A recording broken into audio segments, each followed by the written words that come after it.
நீங்க இருக்கிற மற்றவர்களுக்கும் திமுக மீதும் இல்ல திமுக தலைவர் மீதும் நம்ம இளம் தலைவர் மீதும் ஏதாவது ஒரு குற்றம் ஏற்பட்டா ஒரு பை சொன்னா உடனடியா தாமில இருந்து ராஜசேகர் புறப்படுறான், இந்த விஷார்ல இருந்து தமிழரசன் கருணாநிதி வர சொல்லு, நம்ம வீடியோ போடலாம். இன்னைக்கு இந்த இளைஞர் எல்லாம் நீங்க வெளியில வருது இல்ல, இந்த வெளியில வருது இல்ல, நம்ம ஆல்ரெடி நம்ம களத்துல இருக்கிறோம், அது வேற. ஆனா இப்போ வந்து தோத்ததுக்கு அப்புறம் இப்போ வரது தானே சார். எப்பவுமே ஒரு ஒரு விஷயம் ஒண்ணு இருக்குது. என்ன விஷயம்னா, நம்முடைய அடையாளம் என்ன தெரியுமா?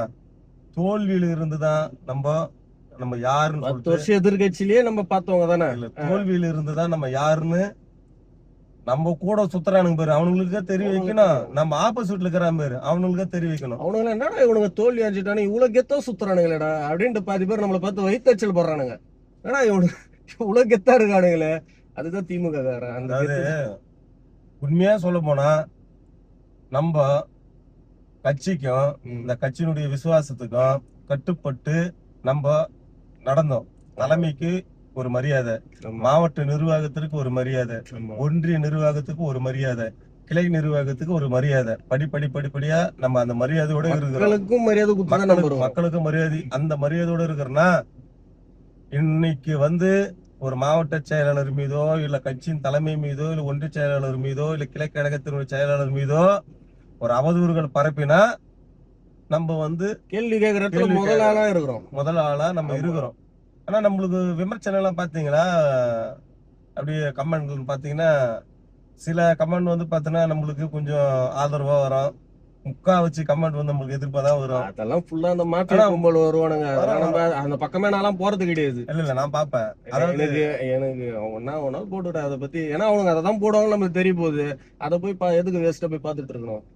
அதெல்லாம் அது பக்கம். அதாவது இது என்ன நம்ம நினைக்கிறோம்னா, நம்ம களமாடுவோம், களமாடி கொண்டே இருப்போம், வெற்றி பெறுவதற்காக களமாடுவோம். கண்டிப்பா வெற்றினா நம்ம சட்டமன்ற உறுப்பினர் ஆகணும், எம்பி ஆகணும், ஊராட்சி மன்ற தலைவர் ஆகணும், கவுன்சிலர் ஆகணும், அதெல்லாம் கணக்கு கிடையாது. தலைவர் முத்துவேல் கருணாநிதி ஸ்டாலின் அரியணை ஏறணும், அதான் என்னோட தலைவன். அரியணை ஏறினால்தான் தமிழ்நாடு காப்பாற்றப்படும். கண்டிப்பா தமிழ்நாடு காக்கணும். அது வரைக்கும் தமிழ்நாடுன்னா என்ன, நீங்க இந்த நிலப்பரப்புல இருக்கிற நம்ம அண்ணன் தம்பிங்க கல்வி போனோம், அந்த கல்வியின் மூலமா ஒரு வேலை வாய்ப்பு வேணும், இந்த வேலை வாய்ப்பு மூலமா பொருளாதாரத்தை பெருகணும். அந்த பொருளாதாரம் பெருகினா நம்ம சமுதாயத்துல தமிழ்நாடு முதன்மை மாநிலமா உருவம் எடுக்கும். இதுதான் நம்முடைய அஜெண்டா. ஒரு காலகட்டத்துல நம்மளுக்கு கல்வியும் கொடுக்கல, வேலை வாய்ப்பும் கொடுக்கல. இந்த 3% இருக்கிறவங்க தான் அனுபவிச்சானுங்க.